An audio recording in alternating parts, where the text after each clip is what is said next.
keessummaa kabajamoo fi jaallatamoo abbaa keenyaa barsiisaa faarfataa lubaa girmaa boruu kan jedhaman qabannee dhiyaannee jirra. Amma kallattumaan faaruu isaanii dhaggeeffannee kaane keessummaa keenya waliin dubbii kan dubbannu ta'a jechuudha.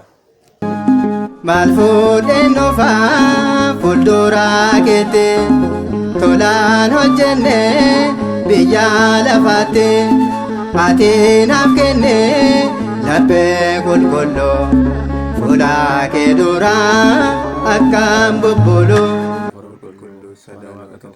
Amiin. Kabajamtoota jaallatamtoota maatii Waaqayyoo ijoolleen haadha keenya qulqulleettii Dubroo Maariyaam biyya keessa biyya alaa teessanii kan nu daawwachaa jirtan hundumtuu akkam jirtu akkamiin turtanii akkamiin sa'aatii kana eegdanii jechaa galanni Waaqa keenyaa uumaa keenyaa qoricha keenyaa Iyesuus Kiristoosiif haa ta'u. Deessoo haadha isaa qulqulleettii Dubroo Maariyaam maqaan isheellee kan ulfaate kan kabajame kan galateeffame nuuf haa ta'u. Ergamoota Waaqayyoo toloota qulqulloota hundumaa akka kennaaf aangoo isaaniitti maqaan isaanii kan ulfaateef kan kabajame nuuf haa ta'u. Akkasuma maatii Waaqayyoo baga guyyaa har'aa geessan jechaa guyyaa har'aa keessummaa qabannee dhiyaannee jirra. Keessummaa kana abbaa keenyaa waliin walis hin barsiisna jechuudha. Jalqaba irratti abbaa keenyaa maqaan keessan eenyu? Tole, maqaa abbaa kan ilmaa kan hafuura qulqulluu sadan Waaqayyo tokkootti naawwanna amiin. Akkasuma iddoo kanarratti sagantaa qopheessitanii nu eeguu keessaniif maqaa Waaqayyo Waaqa jiraataatiin galata guddaan isinii qaba. Egaa ani kanan dhaladhee godina Wallagga Bahaa aanaa naannoo Qumbaa ganda Jammuu bakka jedhamtutti dhaladhe. Egaa yeroon dhaladhe kanas dhaladhee eeyyama Waaqayyootiin umurii kiyya waggaa 7 irraa eegalee kutaa faarfattoota daa'immaniitti dabalamuudhaan faaruu hojii faarfannaa kanan hojjechaa ture yoo ta'u naannoo waggaa 10f itti gaafatamaa kutaa faarfachiisaa ta'een naannoo Bataskaanaa mana qulqulleettii haadha keenya Durbee Kidaana Mihiret irratti tajaajilaa ture jechuudha. Ergan tajaajilaa tures xinnoo barnoota kan biyya lafaa wajjin kan wal qabate haalli nama faffageessaa haalli buddeenis nama faffageessaa sanarraa kan ka'e barnoota kiyya naannoo bara 1997 mana barumsaa sadarkaa lammaffaa aanaa Jimmaatti ergan xumuree gara kolleejjii nan deemee kolleejjiidhaas ergan bahee booda aanaadhuma naannoo Qumbaa kanarratti hojii barsiisummaatiin amantaa koo wajjin tajaajiluun qacaramuudhaan hojjechaa ture. Egaa sana keessatti haalli biyya lafaa bu'aa bahii hedduu qaba. Bu'aa bahii hedduu waan qabuuf dhamaasuuwwan amantaa hojii amantaatiif taasifamaa ture hedduudha. Sanumarraan kan ka'e amantaa kiyyatti jajjabachuudhaan egaa jalqabaa yeroo barachaa ture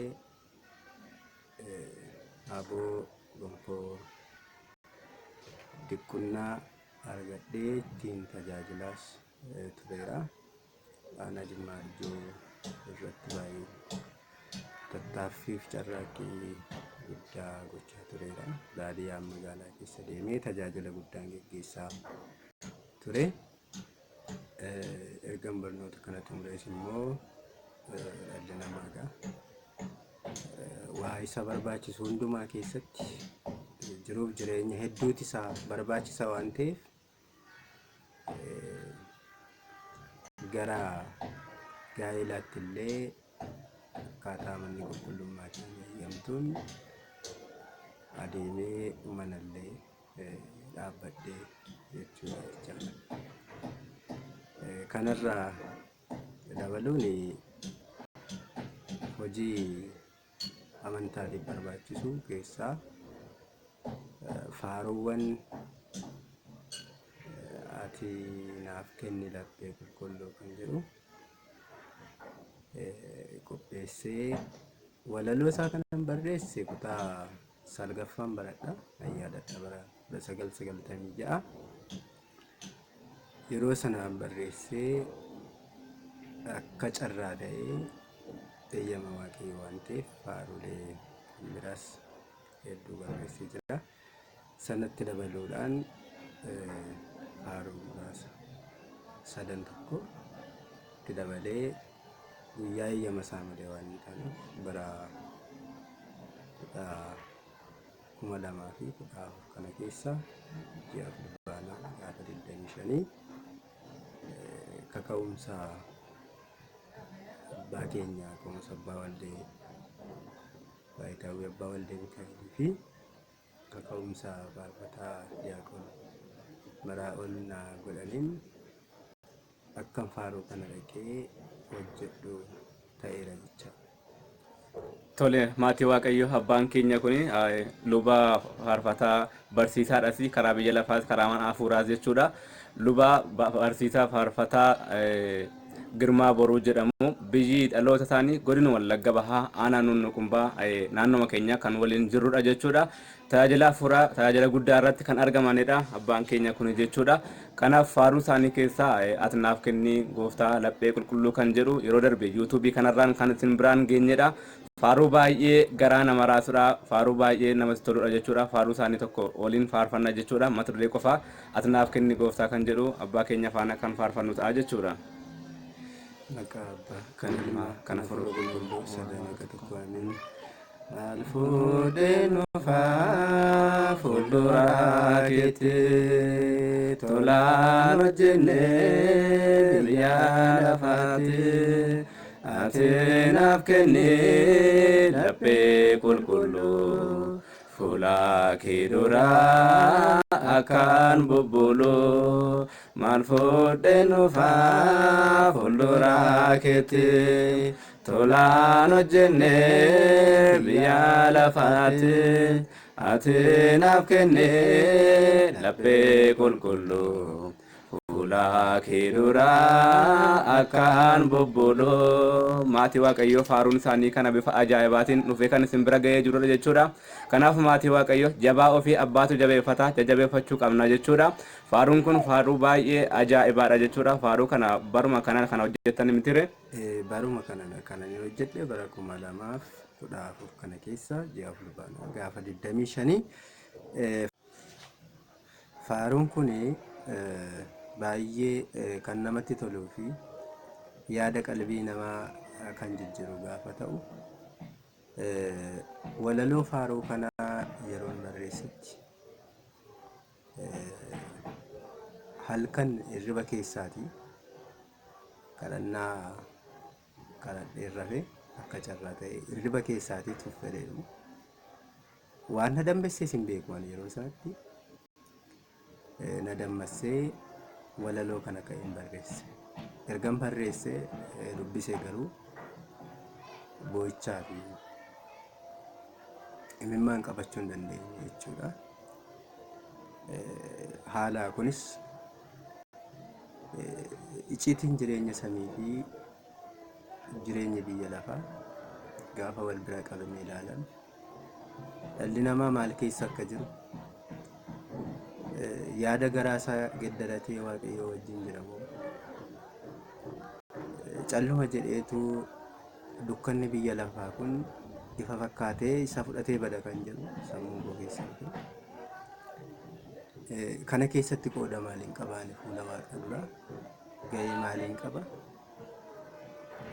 yooni fuula kee dhufes akkamiin an dhufa maal qabadheen dhufa yaade jedhu kun sammuu koo keessa seenee barreessi kan nan jedhu akkuma itti sammuu koo keessa dhufee barreesse yeroon barreesse sanatti sagaleen kun illee duukuma naa laatame jechuudha. Sagaleen kun sagaleen ittiin faaruu kana faarfachuu danda'ullee duukanaa kenname. Kanaaf kanarraa ka'uudhaan faaruu kana qopheessee haa ta'uyyuu malee namni daandii namatti agarsiisu yookiin immoo karaa nama qajeelchu tokko murteessaadha iddoo tokko ga'uudhaaf waan ta'eef gidduutti faaruu kana qopheessee waraabee ergan kaa'ee haasuma isaayyuu irraanfadheera jechuudha. Gaafa ka'umsaa namoota dursa dubbadhe kanaatiin faaruun kun hojiirra akka inni oolu ta'eera. Waaqayyo maqaan isaa kan galatamu kan ulfaate haa ta'u. Egaa faaruun kun faaruu yaada qalbii namaa jijjiiruu fi gara waaqayyootti nama dhiyeessu waan ta'eef sabni kiristaanaa addunyaa mararra jirtan hundi keessanillee dhaggeeffattanii yaada garaa keessanii akka ittiin jijjiirrattan isiniin jedha. Wangeela Luqaas boqonnaa 13 lakkoofsa 3 hanga 5 kaatanii yoo dubbistan dhugumatti yaa saba Galiilaatiif Kiristoos gaafa dhaame dhaqee dirree cubbuu keessa miilla isaatiinis gaafa ejjetee qulqulleesse yaa saba Galiilaa yaada garaa keessanii geddaradhaa, qalbii keessan hundeeffadhaa, waaqayyotti of kennadhaa, yoo kana ta'uudhaa baate dhugumatti ni baddu jedha. Innahoo የገሊላ ሰዎች ሆይ እንዲሁም ንስሐ ባትገቡ ትጠፋላችሁ ነው አለ ጌታችን መድኃኒታችን ኢየሱስ ክርስቶስ። ጎፍታን ኬኛ ኡማን ኬኛ ኢየሱስ ክርስቶስ ያ ሰበ ገሊላ ገራ ኬሰን ገደረዳ ገራ ኮቲ ዴቢያ ጀዴቱ ሰበ ገሊላ ittiin barsiise. Kanaafu hundumti keenyallee yaada garaa keenyaa yeroo keessa jiru kana keessatti biyya lafaa ishee yeroodhaaf keessa turu kana keessatti biyya lafaa ishee kontiraata taate kana keessatti yaada garaa keenyaa geddarannee waaqayyo wajjin fannoo isaa baannee isa waliin akka adeemnu gooftaan keenya nu gargaaru. Hunduma keenya dhaaltu mootummaa isaa keessatti nu yaadatu. Kanaaf sabni hundumtuu yaada garaa keessanii geddaradhaan dhaamsa kooti. Kanaaf bifa akkasiitiin faaruun kun hojjetame yaada jedhuun qaba jechaadha. Tole abbaa keenya waaqayyo sagalee jireenyaa isaanii dhageessisu jecha maatii waaqayyo hundumtiyyuu akka ittiin dhageeffatanii ittiin fayyitan maqaa waaqayyootiin isin gaafadha. Kanaaf maatii waaqayyo sheerii walii gochuudhaan maatiin kiristaanaa ortodoksii tawaahidoo hundumti bakka jirtanitti akka wal biraan geessanii akka daawwattanii isiniin jenna. Maatii waaqayyo abbaan keenya kun faaruu qofa tajaajila hedduudha jechuudha. Lubummaadhaan illee barnoota wangeelaatiinis akkasuma gara fuulduraatti sagalee waaqayyootiin barnootaan illee akka isiniif dabarsanii isiniif gaafadheen jira. Fedhaaf eeyyan waaqayyo nuuf haa ta'uuti. Kanaaf maatii waaqayyo hundumti keessan daawwadhaatii sheerii waliif godha. Faaruu hedduudha. Faaruu isaan qabatanii dhufan keessaa faaruu 4 wayiidha. 4 keessaa 2 kan isin bira ga'eedha jechuudha. Kan biraallee gara fuulduraatti kan isin biraan geenyudha. Waaqayyo hunda keenya nu haa gargaaru. Abbaa keenya waaqayyo sagalee jireenyaa isin haa dhageessisu galatoomaa isiniin jechuu barbaanna. Dhaamsa firii tawaahidoo tuubii yookaan yuutuubii keenya kanaatiif dhaamsa qabda yoo jiraate dhaamuu dandeessu. Tole dhaamsanii isinii dhaamu akka dhaamsaatti kanan isinii dabarsu wanta hundumaa abbaatu qabataa jabeeffata. Amantii irraa kaasee qaama ofii irraa kaasee lubbuu ofii irraa kaasee kan eeggatu kan qabatu abbaadha. Kanaafuu kiristiyaanni marri kanarratti fayyadamtanii ergaa qabdan, yaada qabdan, hawwii qabdan irraan akka dabarfattan akka itti fayyadamtan isiniin jedha. Egaa firii tawaahidoo jechuun